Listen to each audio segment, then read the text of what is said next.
Vážené kolegyně, vážení kolegové, představte si situaci. Do vaší ordinace přichází matka s 13letou dcerou, která v posledních měsících zhubla. Tvrdí, že ji bolí břicho po mléku, začala se vyhýbat tukům a odmítá jíst doma s rodinou. Jídlo si bere do svého pokojíčku. A má přitom normální váhu. Rodiče jsou zmatení. Je to jenom pubertální rozmar, děje se něco vážnějšího? Měli bychom zpozornit, anebo počkat, až z toho vyroste. Situace jako je tato, nebo ty, co vidíte na slajdu za námi, zažíváte pravděpodobně stále častěji. A není divu. Za posledních 10 let se počet českých dětí a dospívajících s poruchami příjmu potravy zvýšil o 89%. O více než polovinu vzrostl počet pacientů do 14 let. Proč mluvíme právě s vámi?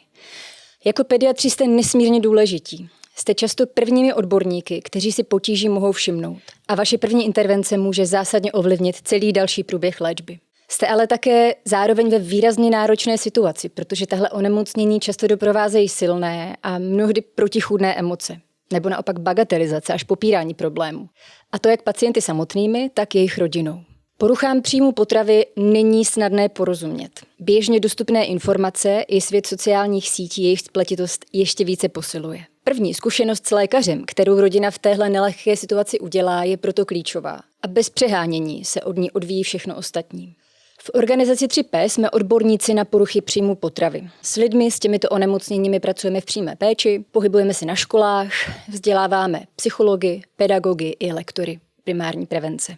A také sledujeme nejnovější výzkumy a trendy. Byť mohou poruchy příjmu potravy svými projevy snadno působit jako rozmar dospívání, je to skutečně vážné duševní onemocnění, které nejde vyléčit pouhým promluvením do duše mladého člověka a které může v úvodních fázích působit velmi nenápadně a rozvíjí se plíživě.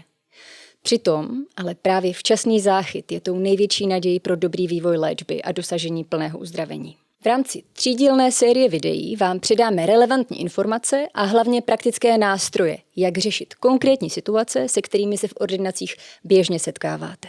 Snažili jsme se celou sérii uchopit tak, aby byla co nejvyužitelnější pro váš každodenní kontakt s pacienty a jejich rodinami. V úvodním videu se zaměříme na aktuální data a alarmující trendy, které jsou důležité pro pochopení celé problematiky.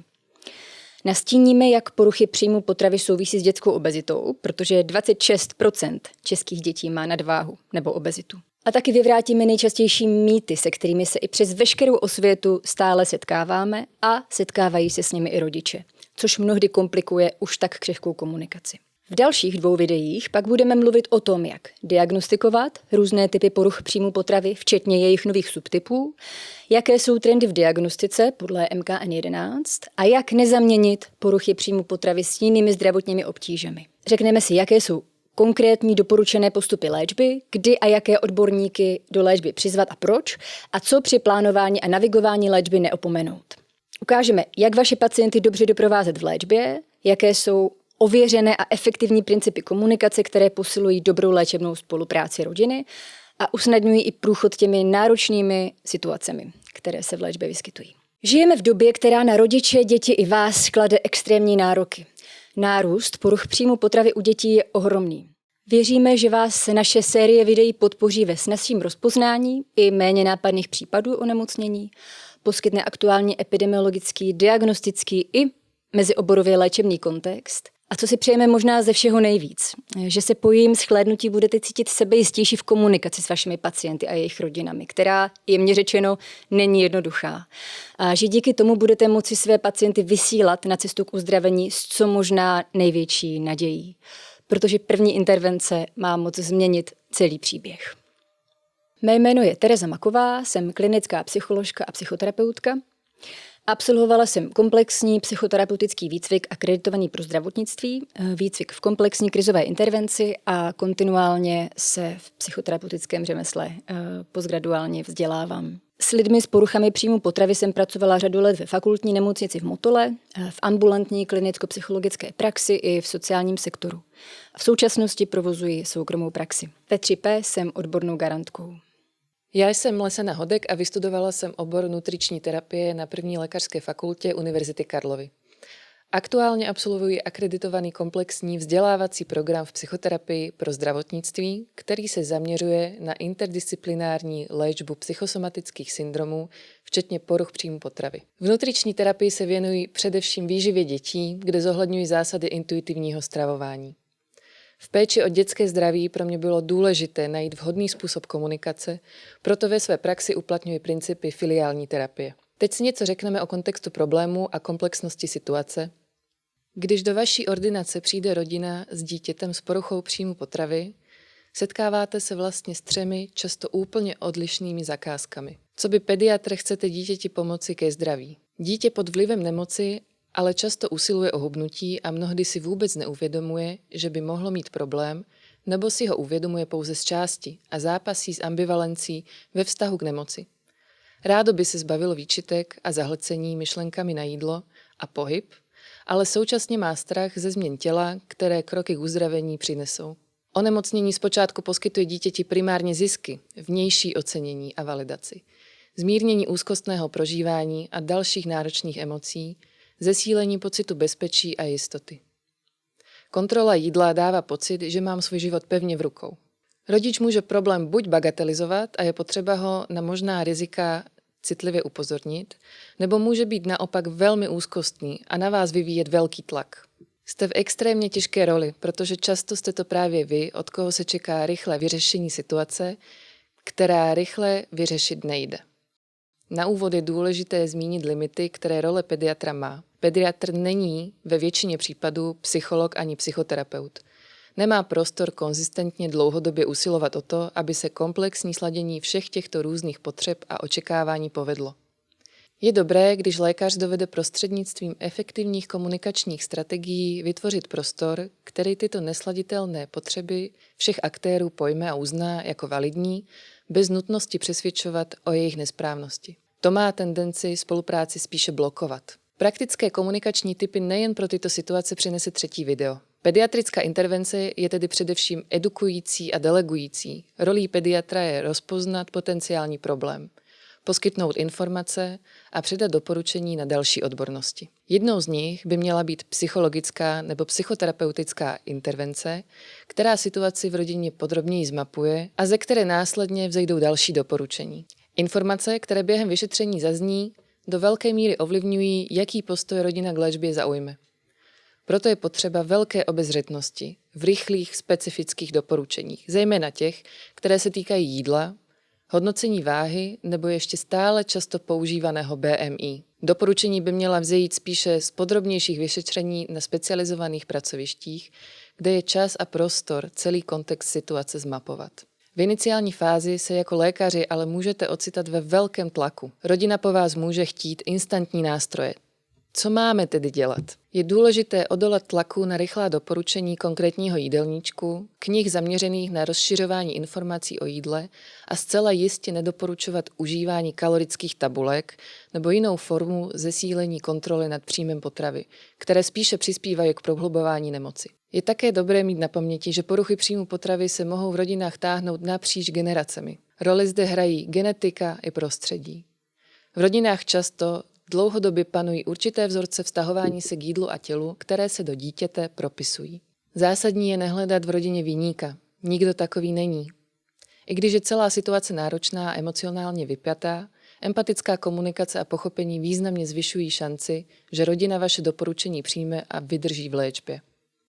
Od počátku 21. století se celoživotní prevalence poruch příjmu potravy zvýšila z 3,5 na 7,8 %. To je více než dvounásobek. Čísla jsou znepokojující a přesto zahrnují jen diagnostikované pacienty. Mnoho případů však zůstává skrytých kvůli studu, strachu ze stigmatu, chybějícímu náhledu nebo nerozpoznání příznaků odborníky. Důležité je vědět, že vedle klinických diagnóz poruch příjmu potravy existuje široká skupina dětí s takzvaným neuspořádaným chováním v jídle, to znamená disordered eating. Podle mezinárodních studií až 22% dětí vykazuje symptomy nezdravého vztahu k jídlu, to znamená, že 1/5 dětí má k jídlu nějakým způsobem narušený vztah, i když nesplňuje kritéria pro plnou diagnózu. Každé druhé dítě je nespokojené se svým tělem. 1/3 čelí posměškům vůči vzhledu online, víc než polovina v reálném životě. Poruchy příjmu potravy jsou multifaktoriální onemocnění a právě sociokulturní faktor, bezprecedentní tlak sociálních sítí na štíhlost a uniformnost vzhledu v posledních dekádách dramaticky zesílil. Děti dnes vyrůstají pod přímým vlivem obsahu propagujícího kult štíhlosti a patologický vztah k jídlu a pohybu, který dřív neexistoval. Byl jen v temných zákoutích pro anorektických blogů. Dnes je jim ale servírován přímo na TikToku, na Instagramu nebo Discordu. Návody, jak hladovět, jak tělo trestat, jsou zcela běžné. A nejen to. Toxický obsah se maskuje i do zdánlivě bezpečných trendů, jako je wellness, zdravý životní styl a mnoho dalších, které často skrytě normalizují extrémy. Velkým trendem je rovněž biohacking, který sám o sobě nemusí být vždy škodlivý, ale v současnosti velmi často šíří influenceři bez vzdělání, problematické a neuvěřené návody, jak s organismem zacházet, a často se děje prostřednictvím výrazně restriktivního chování. Nejde tedy o to, že by dnešní generace byla křehčí. Jen čelí něčemu, co jsme my nikdy nezažili. Prezentacím těl odtržených od reality, upravených filtry a algoritmům, které tlačí děti k jedinému ideálu. Najít v tomto prostoru vzory zdravě rozmanité je náročné, zatímco ty pokřivené se nabízejí sami. Všechna tato čísla a trendy signalizují jednu věc. I přes rostoucí osvětu o poruchách příjmu potravy nejsou na ústupu. Právě naopak. Nyní se podíváme na téma, které může být překvapující i pro řadu odborníků. A to na úzké propojení mezi obezitou a poruchami příjmu potravy.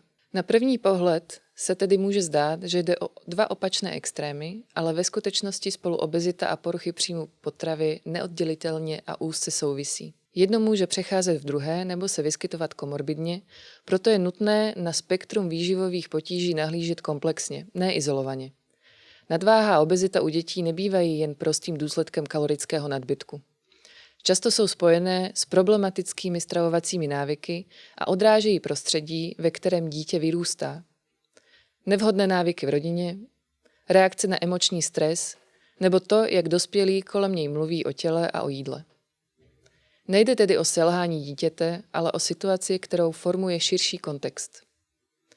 U dětí s vyšší hmotností se dvakrát častěji než u jejich vrstevníků objevuje neuspořádaný vztah k jídlu. Například emoční jedení nebo střídání diet a následného přejídání. Rizikem je také vznik restriktivní poruchy příjmu potravy jako důsledek nešetrného procesu hubnutí.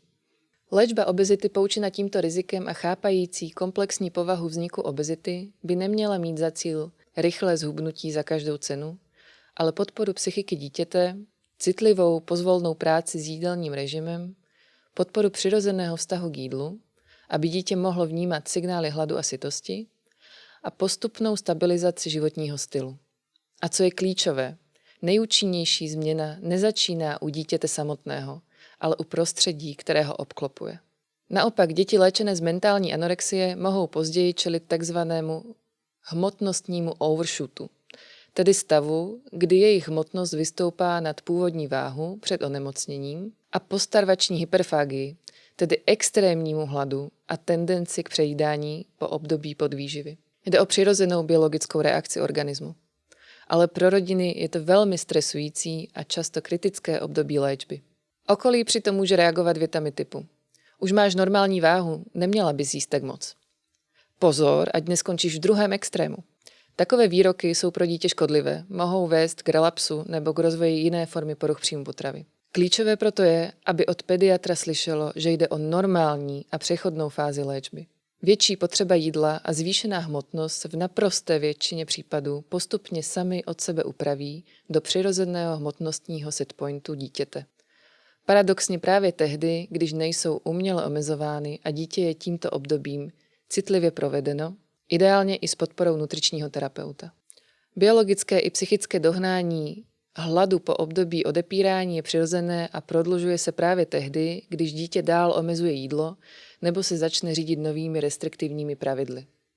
Je důležité nezapomenout, že návrat BMI do normálu neznamená uzdravení.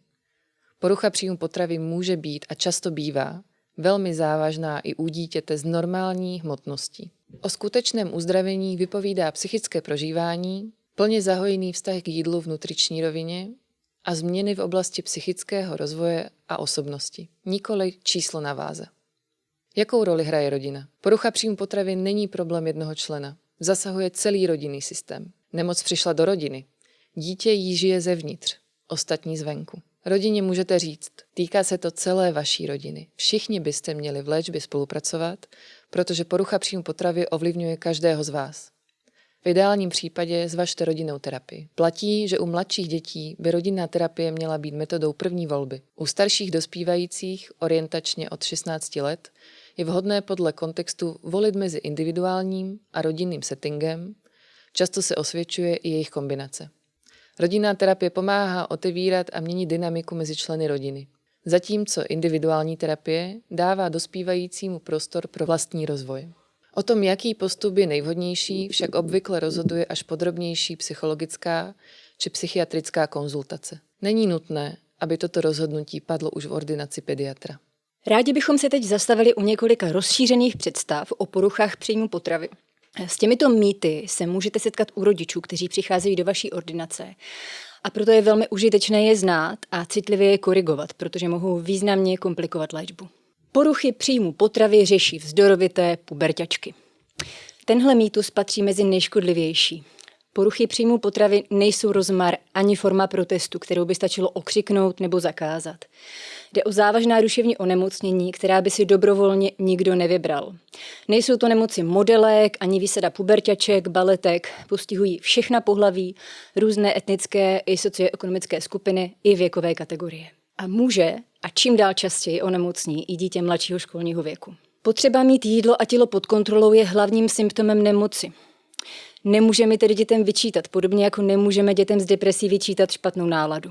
Co tedy poruchy příjmu potravy způsobuje? Jedinou příčinu hledat nelze. Jde o multifaktoriální onemocnění, tedy mozaiku biologicko-genetických dispozic, raných vztahových zkušeností, zátěžových životních událostí a traumat a určitých osobnostních specifik i sociokulturních vlivů, například tlaku na vzhled a štíhlost. V samotné léčbě není nutné tyhle příčiny hned pojmenovat. Zásadní posun může nastat i bez toho a prostor k jejich hlubšímu porozumění se otevírá spíš až v pozdějších fázích individuální terapie. Často se má za to, že spouštěčem bývá vždy nespokojenost s tělem a touha zhubnout. Novější výzkumy ale ukazují, že významnou roli může hrát i samotná neurobiologicko-genetická dispozice.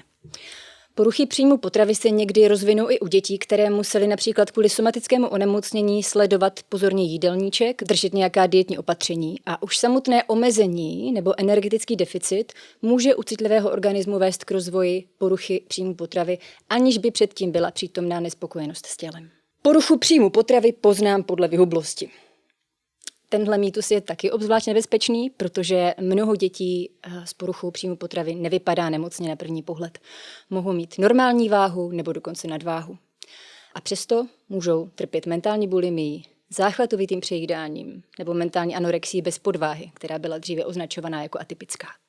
Pouhý pohled, BMI nebo percentil je proto nespolehlivým ukazatelem. Rozhodující jsou spíše stravovací návyky a psychické prožívání dítěte. Jen asi 6% lidí s poruchami příjmu potravy má skutečně podváhu, zatímco podvýživa v důsledku omezeného příjmu energie nebo jednostranné stravy je přítomná u drtivé většiny. I v případě, kdy se dítě vrátí po hospitalizaci s normální hmotností, je zásadní sledovat, jak se změnil jeho vztah k jídlu, jak často na něj myslí, zda přetrvávají výčitky nebo přísná pravidla. Hospitalizací léčba obvykle nekončí, naopak často teprve začíná. V téhle fázi dítě i rodina potřebují podporu v další cestě k uzdravení. Stačí zase jíst a bude to v pořádku. Poruchy příjmu potravy nejsou jen o jídle a váze.